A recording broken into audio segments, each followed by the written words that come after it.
Let me paint you a picture. You're alone. It's at night, clear sky, wide open field. You look up. You see all of the stars. What are you thinking about? Staring into space has a way of reminding all of us just how little we know about the universe and how small we each are. It makes us ask questions like, where are we? What is our purpose? This planet is so amazing, just floating in space. How did this all happen? Now, imagine you're an astrophysicist and starry nights are your business. Don't you think all of that time looking at the cosmos may just make you ask a question or two about how we all ended up on this big rock? Today, my guest is an astrophysicist who has spent his whole life looking at the sky. Not so surprising, that's where he found God, looking right back down on him. Since then, he's been on a mission to rebuild the bridge between faith and reason, faith and science. We're together today because of a potentially explosive topic. I just want to find out how the Earth was created. No big deal. Welcome, astrophysicist Dr. Hugh Ross. Before we get to Hugh, let me tell you about Burna. The founders of this country understood that freedom is never more than a moment away from vanishing from an unarmed population. That's why they crafted the Second Amendment. You know, we hired police to protect us because we were so busy. We have our rights to protect and defend ourselves, and we loan that to the police. But we are the first responder. And I believe in freedom. I believe in responsibility. I'm sure you do too. But not every emergency situation calls for lethal force. Sometimes non-lethal is the right answer. That's why there's the Burna launcher. I have it. It's a great complement to my firearms. My wife carries one. My kids over 18 all have one, carry it with them. Burna is the best alternative to deadly force. It fires powerful deterrents like tear gas and kinetic rounds. Government agencies, police all over the country are starting to use Burna as their go-to less than lethal option. Sometimes you have to choose between life and death, but that isn't every situation. Once that bullet leaves your gun, you can't take it back. But with Burna, your safety comes at a much lower price. Made in Fort Wayne, Indiana. Visit Burna right now. BYRNA.com/Glenn. Burna.com/Glenn. Get a 10% discount.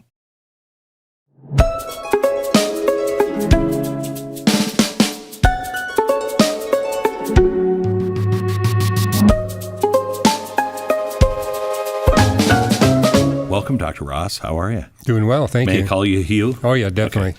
So I'm fascinated by you because you found God through science. Yes. Explain. Well, I was one of these nerdy kids. When I was 7 years of age, our school teacher took us to the Vancouver Public Library. I wound up getting a card. I brought home 5 books on physics and astronomy that day. Wow. And every weekend, that's what I would do. I would go to the library and get another 5 books. So, and every year I would study a different subdiscipline of astronomy. So one year was stellar atmospheres, another one was stellar interiors, galaxy formation. At age 16, I devoted that year to studying cosmology, the science of the origin and history of the universe. And that's when there is a major debate. Is it steady state? Mm-hmm. Is it an oscillating universe or a reincarnating universe, hesitating universe, or Big Bang? But I could see that the observations were heavily favoring the Big Bang. So hang on just a sec. Cosmology, that is Stephen Hawking and Carl Sagan as well, weren't they cosmologists? They were theoretical cosmologists. Okay. So what's the difference between theoretical and what you were doing? What I was doing was actually doing the observations of the distant universe that the theoreticians had used to develop their models. Okay. And I did a little bit of theory work myself. Okay. So, yeah. So when you started studying this, what happened? Well, when I realized that the evidence was heavily favoring the Big Bang, I said that means the universe has a beginning. If the universe has a beginning, there must be a cosmic beginner. I want to find that cosmic beginner. I had no idea where to look. I mean, I wasn't raised in a Christian home. Yeah. There weren't Christians in our neighborhood. Yeah. They're hard to find in Canada. Yeah. So I tell you, my father, when I asked my dad, I was young, Dad, I want to talk about God with you. And he said, okay, but first thing we have to do is get rid of the word God because it means too many things, has too many traps around it. I can talk about God and you'll have a different view than me. So let's agree on terms. He said, I think we should call him First Cause. And that's what's interesting. I spoke at a government lab, and the director says, look, this is the U.S. government. You can't use the word God here. And I said, I don't see that in the Constitution. Yeah. But I said, how about this? How about if I talk about the causal agent beyond space and time? Correct. That created the universe and designed it for human beings. Right. He says, yeah, you can do that. Well, it's true because his first question was, do you believe in the Big Bang? And I said, I think so. And he said, does that disagree with God or help prove God? And I said, I don't know. I mean, I was a teenager. I'm not sure. And he said, what was it before and what lit the match? Yes. And so I started looking in the great philosophers, Immanuel Kant's Critique of Pure Reason. I looked at René Descartes, discovered that they didn't have the correct concepts of the universe or space and time. And I went to a high school that was filled with refugees from all over the world. And so they were saying, hey, you need to read these books, Hindu Vedas, the Quran, the Buddhist commentaries. So I began to go through them. And when I read the Vedas, I says, oh, this is where the oscillating universe model comes from. Hinduism is based on reincarnation, that the universe reincarnates. But I knew that their time scale was incorrect. They said you get a new birth every 4.32 billion years, and that number clearly was wrong. I also realized the universe had way too high of an entropy measure to allow for any kind of restart. And the Buddha said essentially the same thing. When I looked at the Quran, it says there's 3 accounts of creation, but they contradict one another. One of them claiming that the planets are more distant than the stars. You don't need a telescope to realize that's incorrect. Now, I didn't meet Christians or get to know them until I showed up at Caltech to do postdoctoral research. But I did see 2 Christians from 30 feet away when I was 11 years old. These were 2 businessmen that came into our public school and made available Gideon Bibles. This is the Gideon Bible that I started reading at age 17. So the cover's gone because our dog chewed it off. But I started reading that Gideon Bible at age 17. And that was also the same time that physicists in South Africa and Britain were developing the first of the space-time theorems, which basically prove that space and time have a beginning. Space and time are created. And what I notice about the Bible is that it stood alone in making the claim that space and time are created entities. What I saw in the Eastern religions, space and time are eternal, and God or gods create within space and time that always exists. So seeing that the Bible said something different that was being affirmed by the space-time theorems, said maybe this book really is from the one who created the universe. So can you take me through Genesis and the creation and show me the science? Well, I was taught the scientific method in grade 1, grade 2, grade 3. We got it all 12 years. And so when I picked up this book, the Bible, and looked at the first page, Genesis 1, I said, this perfectly follows the scientific method. It took me 9 years to discover why it so perfectly followed the scientific method. Right. That's where it comes from. It comes from the creation texts in the Bible and Reformation theology. But I looked at, Genesis 1:2. The Spirit of God is hovering over the surface of the waters of planet Earth. Then it gives you 4 initial conditions. It's dark everywhere on the surface, the water is everywhere, and the planet, Earth, is unfit for life and empty of life. Well, steps 1 and 2 of the scientific method are, do not interpret until you establish the frame of reference. The point of view is the surface of Earth's waters. And don't interpret to also establish the starting conditions. Well, it's all laid out in Genesis 1-2. And I keep running into scientists who say Genesis teaches scientific nonsense.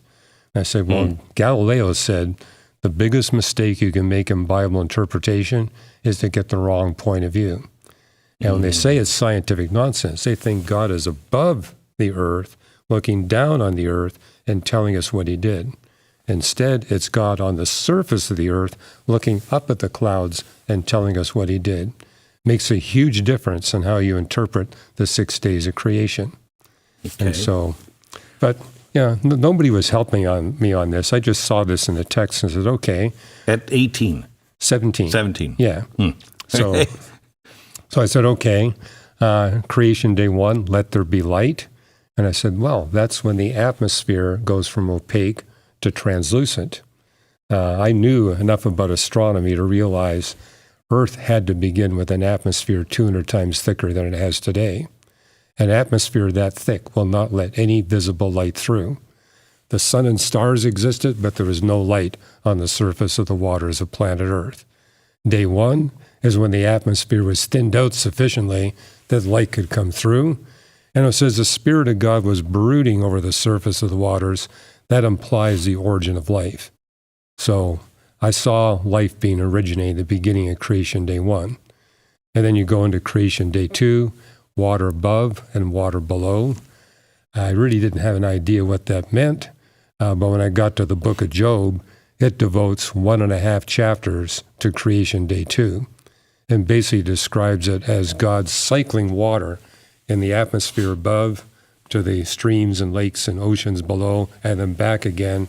Oh, my gosh. And actually describes 6 distinct forms of precipitation in Job 37 and 38. It mentions, for example, that there will be dew and mist and rain, and then snow and frost and hail. And again, I had enough science under my belt to realize that's the only way you can have billions of people living on the surface of the earth. Because the Earth's water cycle is designed to ensure, no matter where you are, there's both frozen forms of precipitation and liquid forms, so we can have rivers and streams that flow all years round, and we have abundant food that can be grown everywhere. You need all 6 to make that possible. Then you get into creation day 3, and this is when land masses show up for the first time, when God transforms the earth from a water world to one with continents and oceans.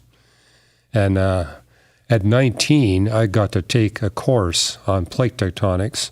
As far as I know, it was the first course in the world that was taught on plate tectonics at a university. That's because 2 of the 3 physicists who launched the discipline were at the University of British Columbia.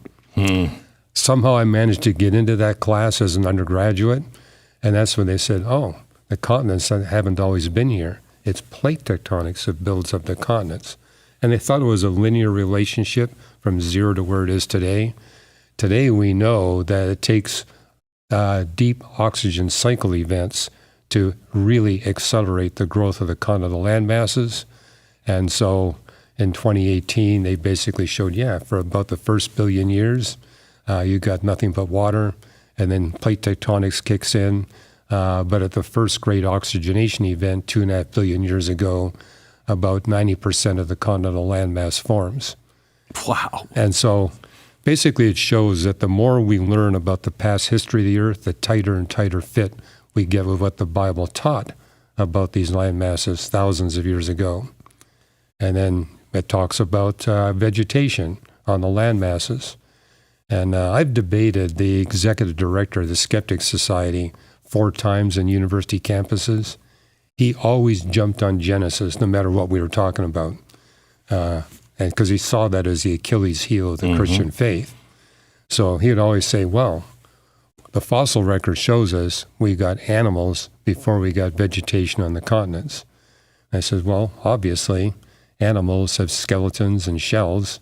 That's going to be easily preserved. That's not the case for vegetation. It's going to decay. Right. But what happened in 2009 and 2011, 2 papers were published in Nature saying we now have the isotope evidence, and in 2011, the fossil evidence that vegetation was abundant on the continental landmasses 600 million years before the first animals show up. So again, it shows, hey, as we learn more, it basically gives you a tighter and tighter fit. What would they have eaten if there was no vegetation, if there was no...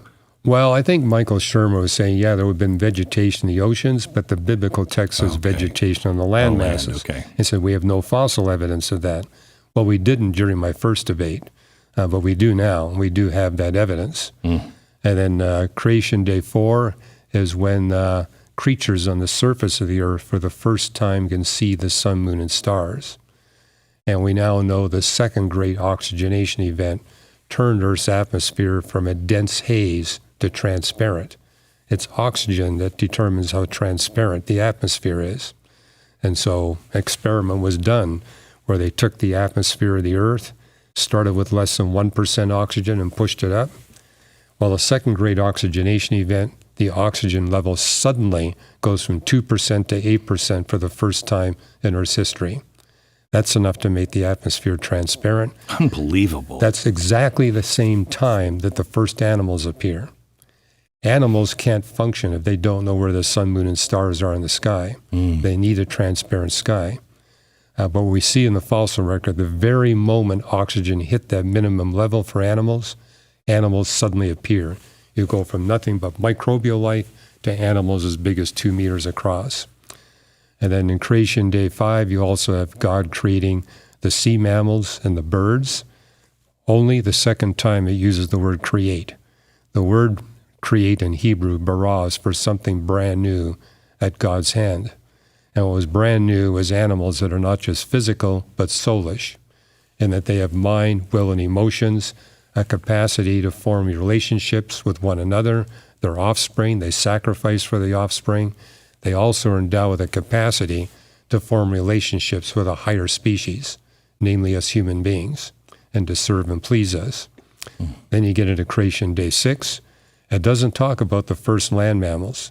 It talks about the 3 categories of land mammals that are essential for launching human civilization. And Job 38 and 39 goes into that in great detail. And it's the short-legged land mammals, the rodents that we need for the clothing that humans were critically dependent upon when they first appeared. Because we humans, unlike the Neanderthals, are not adapted for a cold climate. We're fine in a warm climate, but not a cold climate. The rodents enabled us to go into cold climate zones.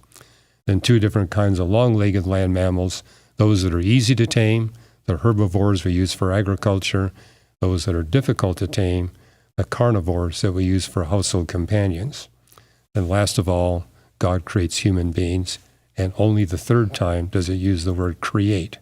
Because what's brand new about us, we're not just physical and soulish, we're spiritual. As these birds and mammals were designed to relate to a higher species, we are designed to relate to a higher being, the one that created everything. First of all, that's the best explanation of Genesis I've ever heard. I love that. Let me go back. Where would the dinosaurs come in? Well, the Bible is written for all generations, so it avoids vocabulary that only modern generations would understand. Yeah. So it doesn't mention dinosaurs because they weren't discovered until the 1850s. It doesn't mention protons or neutrinos either. But it doesn't mean that they didn't exist. They would have fit in the middle of Creation Day 5, and where you see them implied is Psalm 104, the longest of the creation psalms. And Psalm 104's theme is that God is packing our planet with as much life as possible and as diverse as possible. And so when our planet has conditions suitable for dinosaurs, he creates the dinosaurs. They're not suitable now because we don't have shallow seas to provide the water buoyancy that these huge creatures need. But when the continental land masses were filled with vast shallow seas, there you got the water buoyancy to make possible animals as big as T-Rex and Brontosaurus. I mean, I laughed at the Jurassic Park movies because it shows this T-Rex on land chasing a Jeep at 45 miles an hour. It wouldn't have happened. The T-Rex would have injured itself. One little trip and it's gone. It has no hands to do this. Well, the biggest land animal you can have without water support is an elephant. Anything bigger than an elephant is going to injure itself because of the law of gravity. It's the same law you see in the NBA. The really tall basketball players, when they trip and fall, they do themselves a lot more injury than someone who's only 5 feet tall. Gravity always wins. So I've never seen that even portrayed with dinosaurs, that they're always around water. Well, the ones that are weighing 80 tons, they need water buoyancy to support that huge body mass. T-Rex was probably, it was long-legged. T-Rex was probably swimming around in shallow seas and preying on, huge herbivores. Wow. With those giant jaws, it wasn't eating small creatures like lawyers. Right. It was eating something bigger than a lawyer. So the other thing, and I want to say this because there's a lot of people that have different views of creation and everything else. Sure. I personally don't think how God created the universe is essential to my salvation. So, and I don't know, you don't know, but That's who creates that's essential. Yes, right. So when and how, right. that's less important. Because I have some friends who claim, no, the earth is only, 5 or 10,000 years old. And you're like, dude, that doesn't, no, why couldn't God's creation happen? I don't want to say in an evolution. Well, you say it's a progressive creationism, right? Well, I claim that God performs creation miracles. He uses the word bara and asa in the Hebrew. That means that God is supernaturally intervening. Sometimes it uses the word haya, which means that it could be through natural process. So it's not either or, it's both and. Right. So, but it is over a significant passage of time. In fact, just reading the Bible on my own at age 17, I immediately recognized these days have to be long time periods. Sure. For the simple reason that you see the word day being used with 3 different definitions. Creation day 1, it uses the word day for the daylight hours. Creation day 4, it's contrasting seasons, days, and years. That's day is 24 hours. But Genesis 2:4 uses the same word day for the entirety of creation history. The other thing I noted is that the first 6 days end with an evening-morning phrase. Evening was, morning was, day X, which told me each day has a definite start time and a definite end time. You get to day 7, there's no evening-morning phrase, implying we're still in God's 7th day. And both Psalm 95 and Hebrews 4 explicitly declare we're still in God's 7th day. And for me, at age 17, it answered the fossil record enigma. For some reason, my parents thought I was being obsessive about physics and astronomy. I didn't know why, but they were worried. Did you kiss a lot of girls at all? No. What a surprise. I was saving up pop bottles and cashing them in to build a telescope. That's amazing. I began doing research on T-Tauri stars, wound up entering the BC Science Fair and winning the fair. So I was a real nerd growing up. I really enjoyed my astronomical research, but my family was worried that I was being too narrowly focused. When I was 11, my parents bought us a big, thick book on evolutionary biology. I was the only one in the family that read it. But I remember telling my parents that numbers don't work. You have all these new families and orders and classes and phyla showing up before humanity, and none of that happens after humanity. They said, go ask your science teachers. They had no clue. They told me to talk to the professors I knew. And I didn't get an answer for them either. But the first time I picked up the Bible, read Genesis 1, I said, this answers the fossil record enigma. For 6 days God creates. On the 7th day, he ceases from his work of creation to focus on his work of redemption. And I also realized that's the principle of the Sabbath. For 6 days we work. On the 7th day, we focus on the most important issues of life. And as I read through the creation texts, I was surprised to discover God begins his works of redemption before he creates anything at all, which implies everything that God creates is for the purpose of redemption, and it made sense of the 7th day when God stops creating and redeems. It also explained to me why so many astronomers believe in God and so few field biologists believe in God. Their research is on different days of creation. In astronomy, our data comes from the past because it takes light time to reach our telescopes. The field biologists are doing their research in the present era. So the field biologists say, we see no evidence for the miraculous handiwork of God. Well, they're looking on the wrong day. Day 7, God stops at.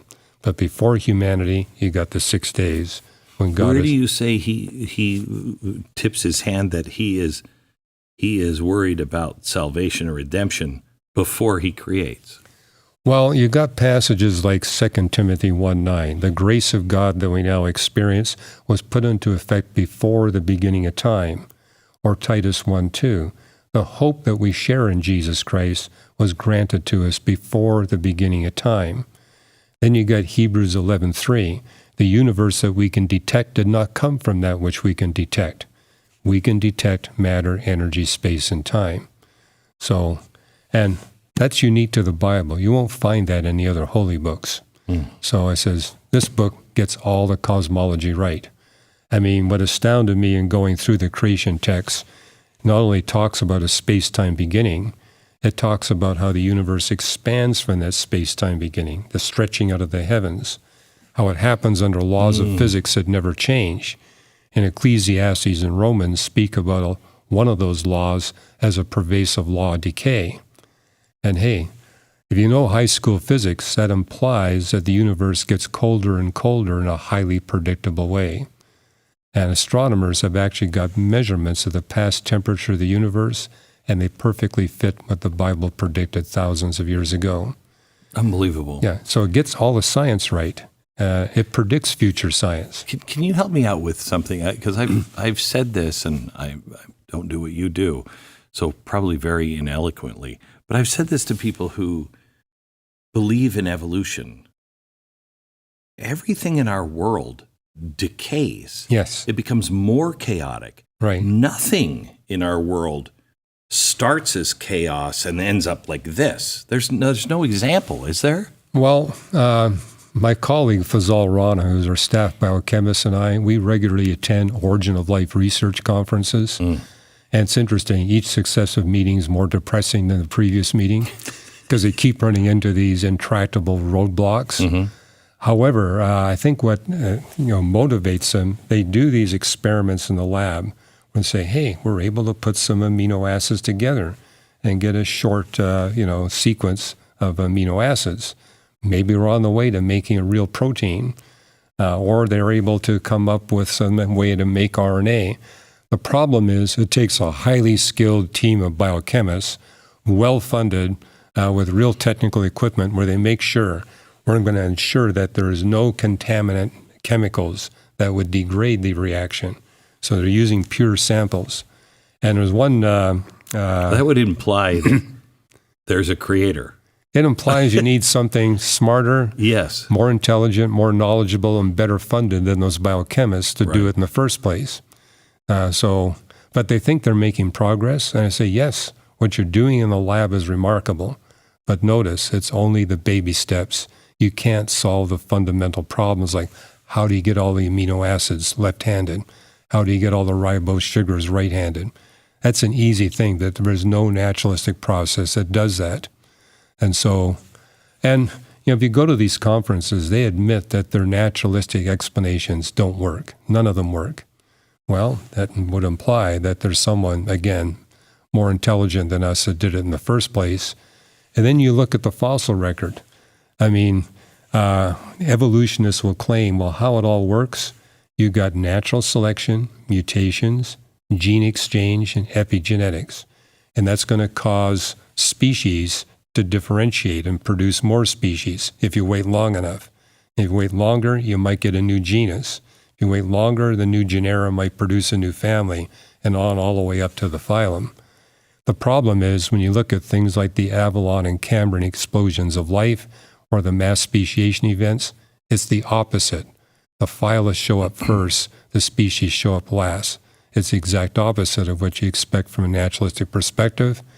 And the leading paleontologists, who are agnostics or atheists, concede that in their papers. they can see that they're seeing the opposite of what their models would predict. First of all, talk about the Cambrian explosion for anybody who doesn't know what that is. Well, it's an event where the oxygen level suddenly jumped from 8% to 10%. What would cause that in nature? Again, the deep oxygen cycle, something called the Great Unconformity, which is basically an event where you got huge landslides coming off the continental land masses being deposited in the oceans. It forms the continental shelves, which is an ideal environment, shallow continental shelves for sea life. And so the Avalon explosion is where you got 8% oxygen, not enough for a circulatory system or digestive tract, but enough for filter feeders. But when it hits 10%, and again, you get another geological event that suddenly jumps up to 10%, now you got enough oxygen that you can have digestive tracts, you can have a brain, you can have a heart, you can have various kinds of organs, hearing, eyesight, all that's possible. But it all shows up immediately and simultaneously. So you get about 50 phyla. A phylum is a basic body plan. So, for example, we humans are part of the chordate phylum, which means we have a long neural cord. It includes all the vertebrates, and a lot of the invertebrates are in that phylum. And I remember when I was first reading this in my teenage years, they were saying, well, the chordates show up at the end of the Cambrian event. We now know they're at the beginning of the Cambrian event. Even the vertebrates show up at the beginning of the Cambrian event. 50 phyla showing up simultaneously and immediately when the oxygen permits them to exist. And when you say simultaneously and immediately, how many years is that over? Well, that's been a problem trying to measure that precision. Yeah. 2 years ago, they were saying within a 5 million year window, because that's what the error bars are. Now the error bars are down to 410,000 years. Wow. So we know it happens in less than 410,000 years. Wow. So that would, I mean, it goes kind of for and against evolution, right? Because some animals do kind of evolve, right? Well, for example, we humans are significantly taller than we were 2,000 years ago. Right. What's our appendix for? Well, the appendix does serve a useful purpose. There are no useless organs in the human body. Okay. The problem was they thought the appendix was part of the digestive tract. It's part of the immune system. So we now know it serves a purpose. They used to think the tonsils and adenoids were useless organs. We know they serve a useful purpose. We're looking in the wrong area for the purpose. So the human body is marvelously designed. In fact, I just participated in a book with about a dozen medical researchers who are just, the book's going to come out soon, basically talking about how the human body is the most amazingly designed animal we see on the face of the planet. I sat in, it was just, my father just passed away, and I sat in the hospital room, and he was hooked to a, what do you call it when you have the kidney failure and dialysis. Dialysis. He was hooked to this amazing machine that slowly over 24 hours cleaned all the blood. Yeah. It was remarkable, but it was almost the size of like a small refrigerator. Yeah. And I sat there and I looked at that and I thought, that's the best we can do for an organ that doesn't have any wires or any, we don't even know. It's only the size of a human fist. And it's the size of a fist. Yeah. How do you, how do people dismiss the miraculous machine that we are, that we can't even get close to? We don't even understand it yet. Well, for example, we humans have about 4 times as many heartbeats in our lifespan as any other mammal. I mean, turtles live longer than us, but they don't do much. We get to have high activity for 7, 8, 9 decades. We're unique amongst the life forms. Our brain is as big as it can possibly be. Make the human brain any bigger, that would cook itself to death. And so, nothing in the animal world matches the capability of the human brain. Okay, so tell me because I believe Lucy exists. Sure. I believe in Neanderthal man, right? But I don't think they're connected. never come up with a link. We've never, doesn't mean that we won't someday, but I don't think, if I believe in God, God created everything. One of the books we've written is Who is Adam, where we basically make the point, yes, there are but a dozen species of bipedal primates that preceded human beings. But we see no evidence that they are evolving towards us, because what we notice is the brain size goes up and down as you go over the past 6 million years. The bipedal capability goes up and down. We don't see a linear progression. And the human brain structure is different. We have a much higher density of neurons. It is true, our brain is about the same weight as a Neanderthal brain, but the Neanderthal had to manage a much larger body. So we have a higher encephalization ratio.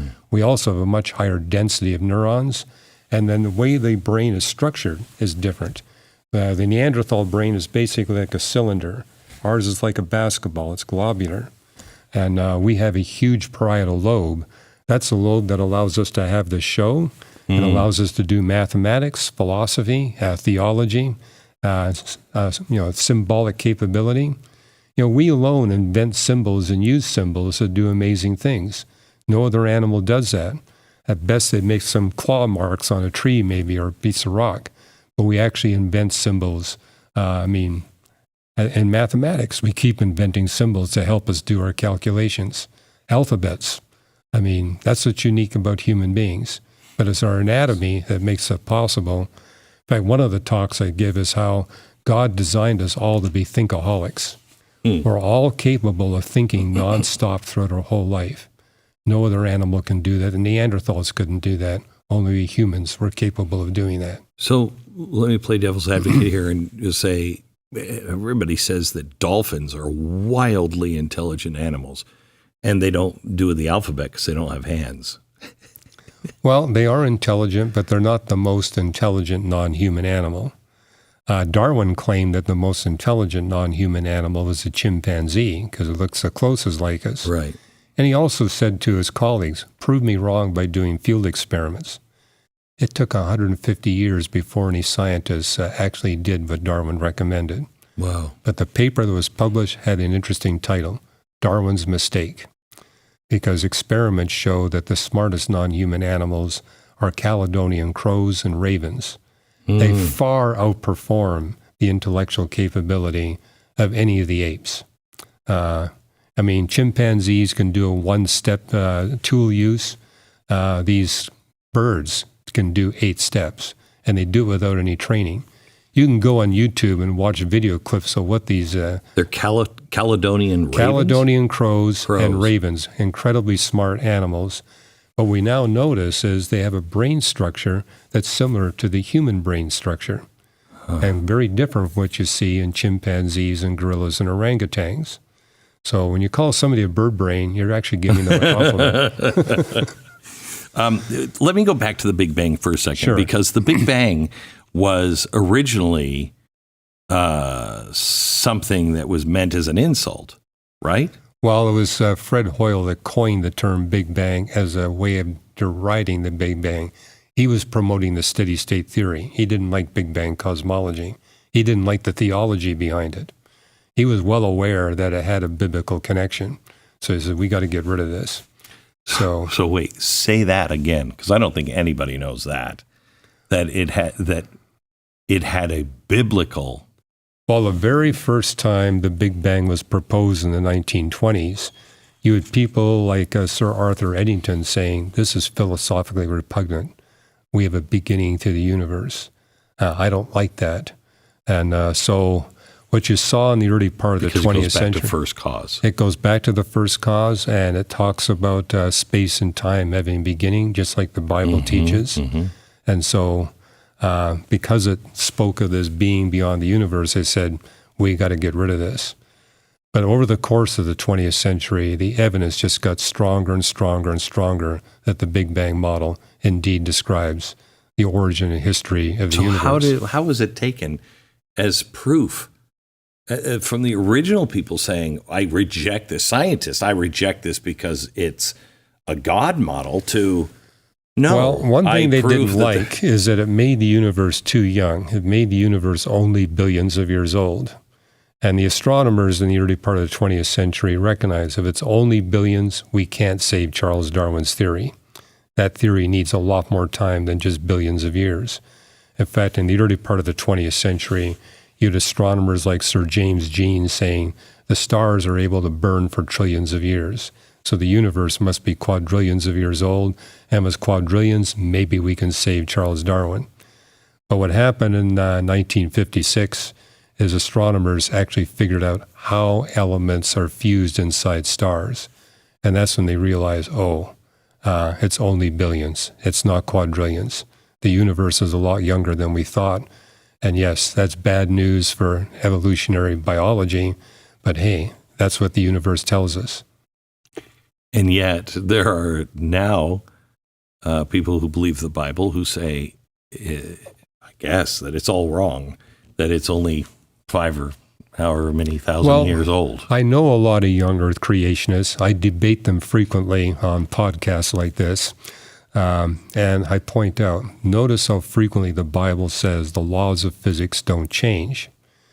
And every young Earth creationist model critically depends on altering the laws of physics by factors of millions or billions of times at the fall of Adam and the flood of Noah. The Bible explicitly rules that out. Moreover, as an astronomer, every time I look at the spectrum of a star or a galaxy, I'm measuring the laws of physics. And from 0 all the way out to 13.5 billion light years, we see no change in the laws of physics. Right. The Bible got it right. I'm sure you are, and I know this guy got a lot wrong, but ever heard of Velikovsky? Oh, yes. Okay. I met him personally, actually. Did you really? At the University of Toronto. Wow. I had this gigantic office because my research was highly voluminous. And he said, can I borrow your office for a day? So he used my office at the University of Toronto to do his stuff, but I said, yeah. So I got to talk to him, but even before I met him, I knew what he was saying about the history of the solar system was provably incorrect. So, but his Worlds in Collision, Right. I was so fascinated by, because he was the first scientist that said, that I know of, let's not throw the Bible out. Let's look for things that are natural that would explain what they were trying to document. Well, that's where I think he was on to something. So Yes. you got the parting of the Red Sea, you got Noah's flood. So he said, we should expect to find some evidence Right. of this. But the evidence he was citing doesn't work. I mean, he was claiming, for example, that there was a comet that swung by the Earth and became Venus. Well, Venus is not a comet. And if that had happened, all life on planet Earth would have been wiped out. So, Right. But is there anything to his theory, not his facts, but his theory? He is correct that there are statements in the Bible that need explanation. And I guess what I'm really asking you is, scientists should get along with God, because he had to be the greatest mathematician ever. And he created physics, and everything is so tight and precise. He set up a system where he wouldn't violate physics. Right. He did it through whatever system Well, it's something you see in Psalm 19. God gave us 2 reliable books, the book of nature and the book of Scripture, which implies that 2 books will always agree. Right. And that's how we figure out where we misinterpreted things. If we see what looks like a disagreement between understanding the book of nature or the book of Scripture, we know we've misinterpreted one or both. And the fact that we see the book of nature corroborating the book of Scripture and the book of Scripture corroborating the book of nature tells us God has given us 2 faithful witnesses. That's the core of the organization I've founded, Reasons to Believe, is basically showing how the 2 books do corroborate one another. And basically we use emerging discoveries in the book of nature to bring people to the book of Scripture. So show me some of those examples. You showed creation. Well, I put out a blog called Today's New Reason to Believe, and if I had the time, I could write a dozen such articles every day just because of what's being published in the scientific literature.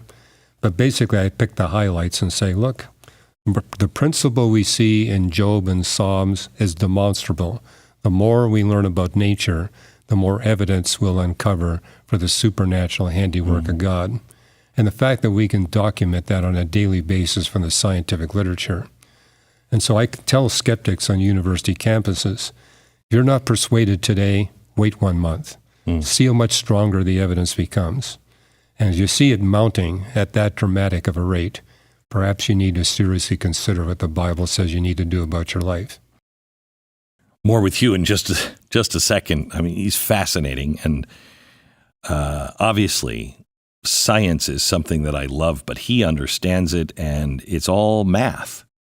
And math is really all you need to understand a lot of things. You know, how the earth was created or how the government is destroying our dollar. It's all math.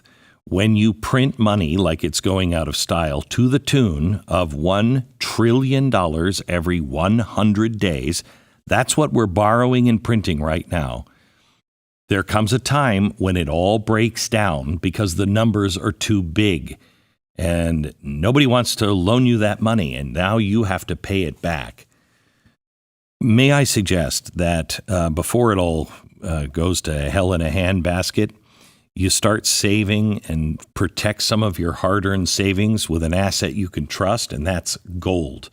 Gold from Lear Financial. Lear Financial will help you. You can call them today and say, "Look, I just want some information on how to protect my investment that I have. Maybe I have a 401k or something that you want to make sure that it's there." Lear Capital will help you. Call them now at 800-957-GOLD, 800-957-GOLD. Ask them for their booklet, their guide on wealth protection. It's free. Get it now, Lear Capital. So what do you think of quantum mechanics? Oh, I love quantum mechanics. You can't have life without quantum mechanics. I mean, your body is filled with proteins that act like transistors. And what's interesting is the uncertainty in quantum mechanics must be fine-tuned for life to exist. So make the uncertainty bigger, those proteins will fail to operate. Make it smaller, they'll fail to operate. I mean, it was a big debate between Niels Bohr and Albert Einstein. Does God play with dice? Right. We now know that God does play with dice, but he carefully designs the dice to get exactly what he wants. So uncertainty is a crucial factor, not just in quantum mechanics, but in statistical mechanics. You also need the uncertainty to get the Brownian motion to work. Again, there's engines inside, molecules inside your cells that operate in Brownian motion. So the statistical uncertainty you get in thermodynamics is crucial for life to exist. So tell me, and again, I am sorry, you're talking way down here, but the idea of like quantum computing is that it takes everything all at once, right? It takes all of the possibilities at once, which leads you to fiction of parallel universe and everything else. Is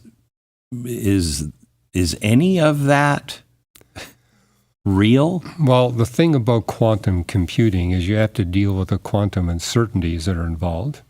And so how they make quantum computing viable is you have tens of thousands of quantum computers all working in parallel, which reduces the uncertainty you get from the quantum effects.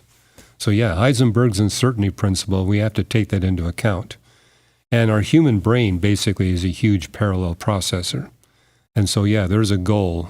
Can we make quantum computing able to launch the next advance in computer capability? Where we know we can make good progress is getting better storage. And so there's actually a serious effort. DNA stores information at the smallest possible level within the laws of physics. And so they're actually saying maybe the next flash drive is going to be a bunch of DNA that stores information for us. So maybe we can get another factor of 1,000 or 1,000,000 times storage capability in small devices. Quantum computing is going to be a little more challenging. What do you think about AI? I just gave a talk on AI last week at a university, Marshall University in West Virginia, basically making the point that AI can do things far more rapidly than we human beings, but is totally dependent on the diet that we feed it. It can't produce new databases. It can't reason. But boy, is it ever effective at going through huge databases and spitting out the answers we want quickly. However, if you ever use ChatGPT, you need to guide it. If you let it loose on its own, it's like letting a toddler loose in a toy store. Mm-hmm. Things will happen that you don't want to happen.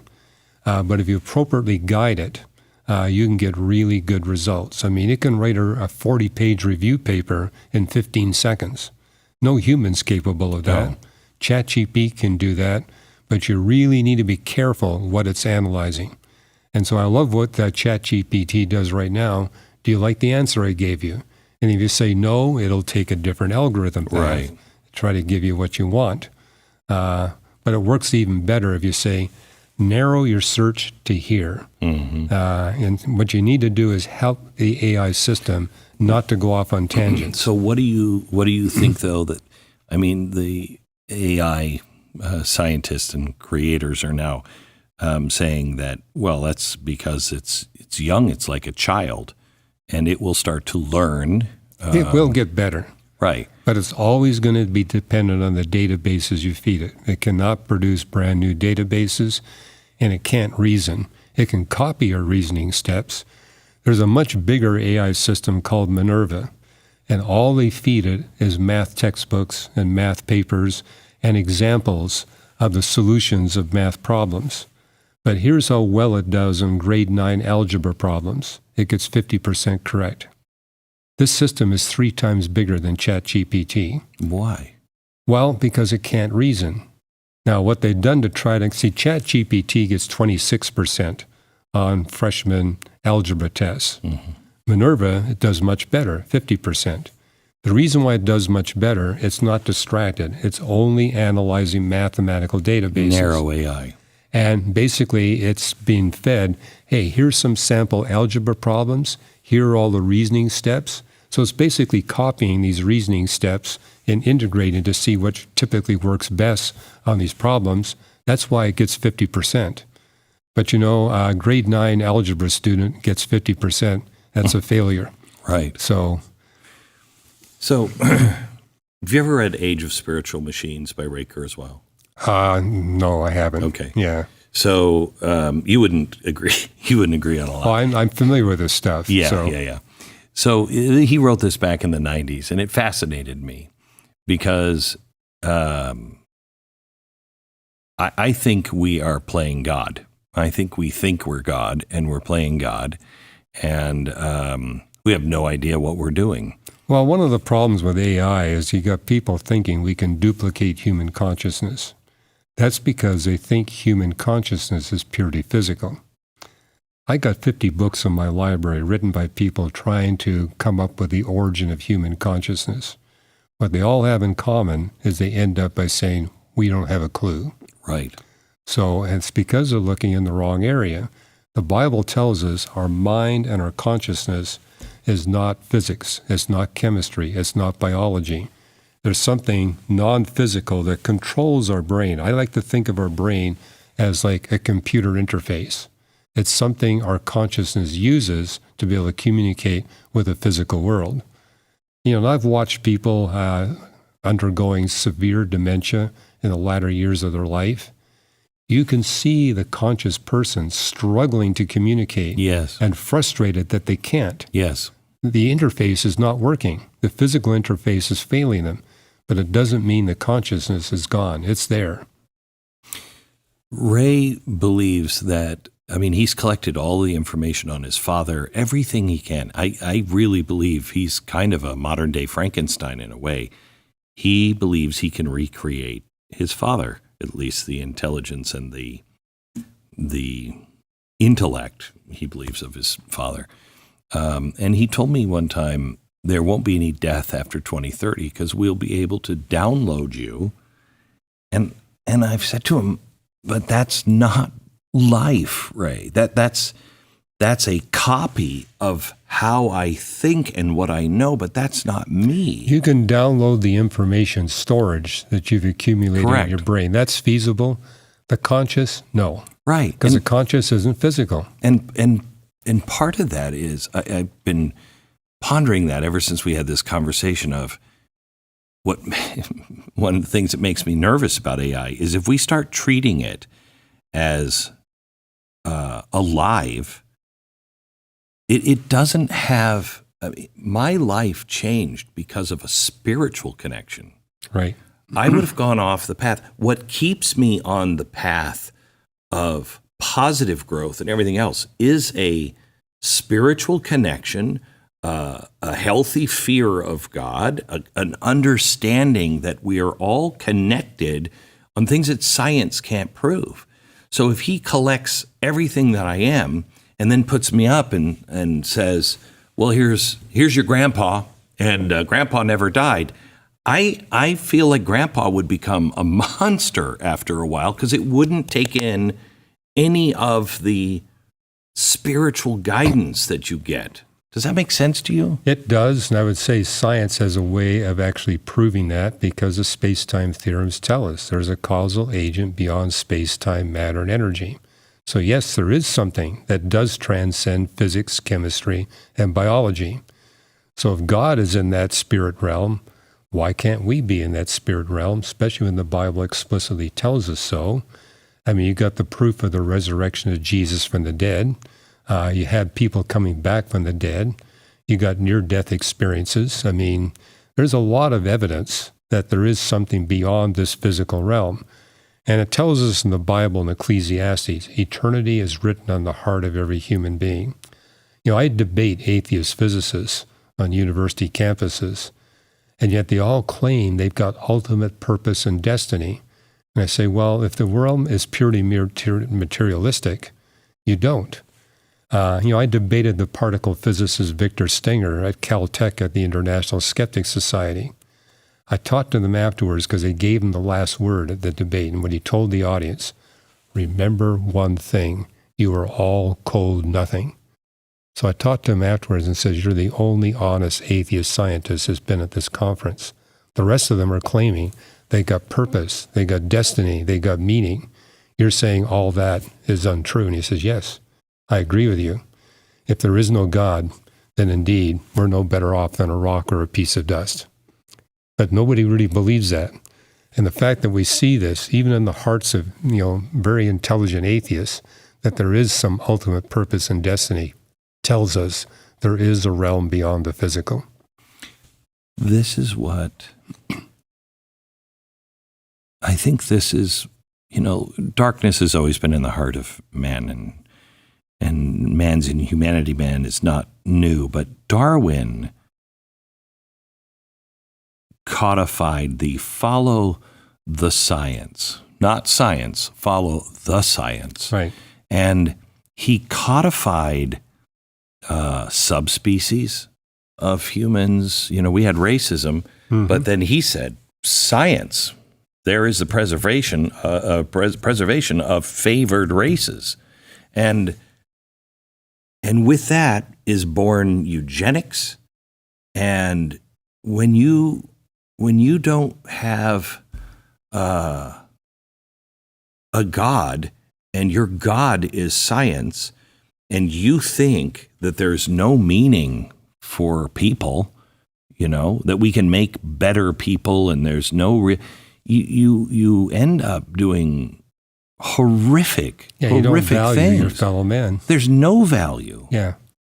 So, I mean, even if that were right, it's extraordinarily dangerous. Well, we see that in the personages of Adolf Hitler and Joe Stalin. They didn't value human life. So, and look at the consequences.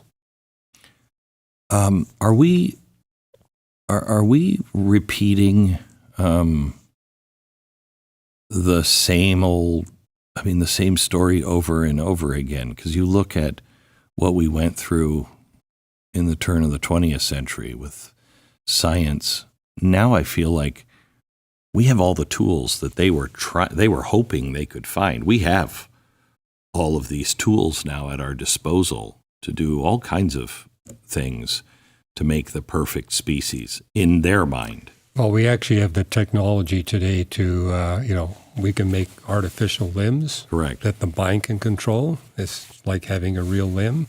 So I'm in favor of those kinds of advances. Where I'm basically drawing a line is saying the attempt to build a superhuman is a mistake. There will be unintended consequences. I mean, it is true, for example, our backbone is not optimized for sitting at a desk 12 hours a day.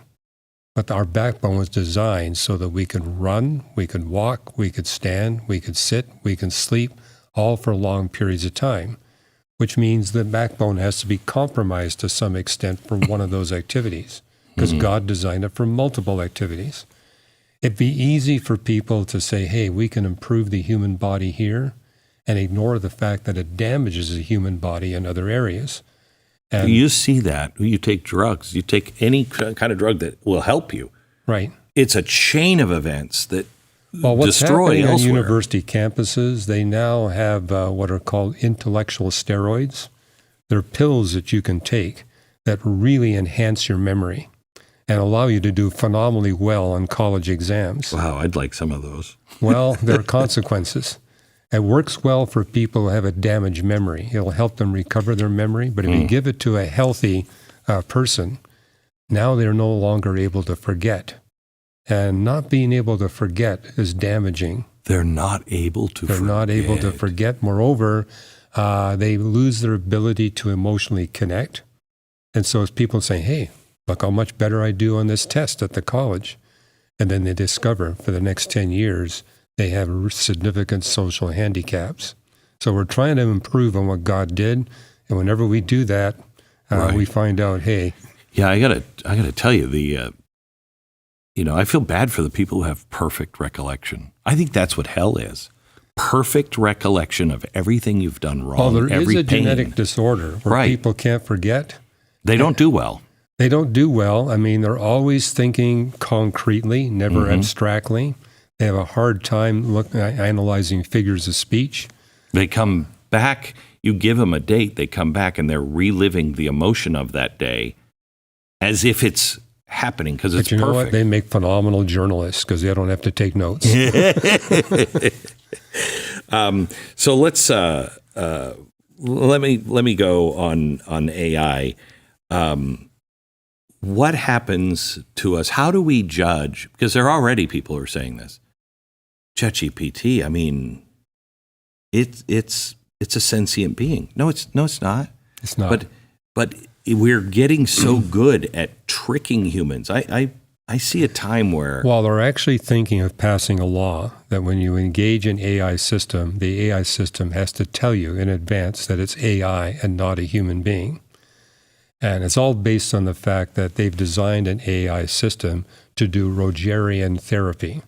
And a Rogerian therapist basically asks you questions so that you come up with the answer on your own. And so it's very easy to program an AI system to ask you, meaningful questions about what's going on in your life. The problem is there's records of showing that people thought they were engaging a real human being rather than a computer system. And the most dramatic case, one guy divorced his wife and tried to marry his computer therapist and then found out, it wasn't a real human being. And so they're saying, hey, this has happened more than once. We need to tell the human that's being interviewed, you're talking to a computer. But I believe that there will come a time, probably not too far away, where once everyone has access to an AI assistant who listens to everything, can write your emails, can think like you, is programmed to watch for your needs and your wants and to protect you or to suggest, I'm having a bad day, blah, blah, blah. It will remember that your favorite spot in the world is some beach in Hawaii. And it will say, you know what? I cleared your schedule and you're going. And people will bond with that. And they will claim that that is their best friend because they know everything about them, and they never have to listen about how bad their day is. They don't, but it also means they disengage with real human beings. Yes. And, because of AI, notice today we have a loneliness epidemic. Mm-hmm. We got a relationship deficit epidemic, an anxiety epidemic. I mean, we now know the one reason why COVID hit America so hard. One of the factors that really exacerbates COVID is anxiety. Americans are incredibly anxious. But our AI technology today basically spawns that. But I think one thing that's going to protect people, we all realize these systems need to make money. And so we see online is, yes, AI basically figures out what you want, but its motivation is to get you to buy more stuff. Correct. So, and hopefully people are smart enough to realize, hey, I'm being tricked into spending money I don't need to spend. No, the father of propaganda, Bernays said, we just have, what the problem with this country is it's a nation of needs, not of wants. Right. Our goal is to change that to a nation of wants and not needs. And they were pretty darn effective. They were. And we didn't know. What do you think about bringing things like the woolly mammoth back? Well, I wrote an article years ago saying that, we benefited from the extinction of the woolly mammoths because just before they went extinct, they were basically destroying all the Siberian and Canadian forests. And if that had happened, it would have been devastating to the ecosystems. Fortunately, they went extinct, and maybe we humans had a big hand in that, because that's a really easy meal. Kill one mammoth, you got food for 4,000 people for several days. Jeez. So, but I think there is the possibility of bringing the woolly mammoth back. Why would we do that? Well, you can put them in a zoo. I talked to the guy who's working on it, and he said he's bringing it back for global warming reasons, that they will have a positive impact on global warming. And I'm like, I'm sure their farts are enormous, all that methane gas, and they were destroying forest. Don't things go extinct for a reason? Yes, but I think you got people saying, hey, if there is no God, we have to do everything to preserve the species. The thermodynamics is going to cause species to go extinct, although I do agree we humans certainly are hastening it. So we're a big reason why species are going extinct. So I think that was motivating people. Hey, maybe we can bring some species back that we drove to extinction. The technology is basically looking at, okay, we've mapped the genome of the woolly mammoth.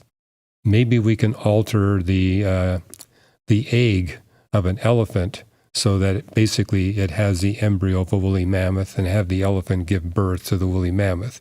That's basically the technological path they're seeking. So it will be a woolly mammoth. It will be a woolly mammoth if everything works like the way they think it is. And within a decade, we may have woolly mammoths in zoos. That's a possibility. But yeah, I would recommend we don't turn them loose in the tundra or the taiga.